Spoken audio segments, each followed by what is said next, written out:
বৃহস্পতিবার ভুলেও এই কাজ করলে দুর্ভাগ্য ঘনিয়ে আসবে জীবনে, সাবধান থাকুন। বৃহস্পতিবারে সৌভাগ্যের জন্য কোন কোন কাজ করবেন এবং কোন কোন কাজ করবেন না তা জেনে নিন এখানে। বৃহস্পতিবার হল গুরুর দিন। এদিন কোনো কাজে রুষ্ট হতে পারে বৃহস্পতি। হিন্দু ধর্মে সপ্তাহের প্রতিটি দিনের নিজস্ব বৈশিষ্ট্য রয়েছে। প্রতিটি দিন কোনো না কোনো দেবতার উদ্দেশ্যে নিবেদিত। আবার সপ্তাহের প্রতিটি দিন কোনো না কোনো গ্রহের সঙ্গে সম্পর্কযুক্ত। তাই সপ্তাহের প্রতিটি দিনেই এমন কোনো কাজ আছে যা করা উচিত নয়। আজ আমরা দেখে নেব বৃহস্পতিবারে কোন কোন কাজ ভুলেও করতে নেই। প্রচলিত বিশ্বাস অনুসারে বৃহস্পতিবারে এই কাজগুলো করলে দুর্ভাগ্যের কবলে পড়তে হতে পারে। শাস্ত্র অনুসারে কোনো বিবাহিত মহিলা বৃহস্পতিবার এই কাজগুলো করলে তার স্বামী ও সন্তান কষ্টের মধ্যে পড়বেন। জেনে নিন বৃহস্পতিবার ভুল করেও কোন কোন কাজ করতে নেই।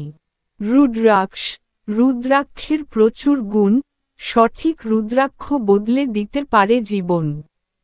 জানুন আপনার জন্য উপযোগী কোনটি।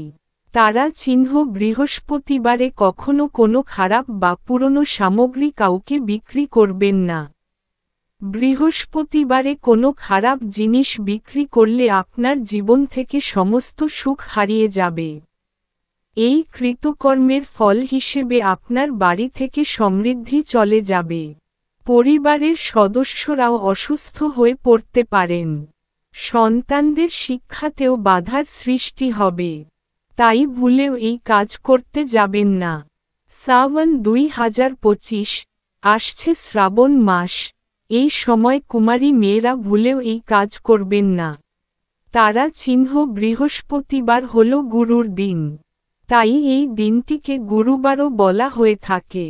এদিন ভুলেও কারোর কাছ থেকে কোনো জিনিস নেবেন না বা কাউকে কোনো জিনিস দেবেন না। এতে বৃহস্পতির অশুভ প্রভাবে আপনার পরিবারে আর্থিক সংকট দেখা দেবে। মাথা চাড়া দেবে স্বাস্থ্য সমস্যাও। লাকি বার্ডস, এই 5 পাখির দেখা পাওয়া দারুণ শুভ। বুঝবেন স্বয়ং মা লক্ষ্মী এসেছেন আপনার দ্বারে। তারা চিহ্ন জ্যোতিষ অনুসারে বৃহস্পতিবার গোঁফ দাড়ি কামানো মোটেও উচিত নয়। এদিন ভুল করেও নখ কাটবেন না।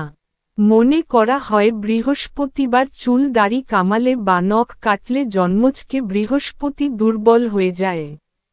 এর ফলে নানা সমস্যার মধ্যে পড়তে হয় জাতককে।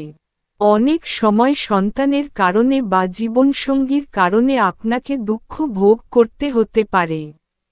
তারা চিহ্ন কারোর যদি গুরুর দশা চলে, তাহলে প্রতি বৃহস্পতিবারে সূর্যোদয়ের আগে ঘুম থেকে উঠে স্নান সেরে নিন। এরপর বিষ্ণুদেবের পুজো করুন। পুজো শেষে বিষ্ণুর সহস্রনাম জপ করুন এবং আরতি করুন। টানা 51 সপ্তাহ ধরে এই কাজ করুন।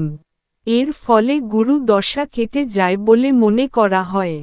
अमित रॉय @ सुप्रिया व्लॉग जेड चारो।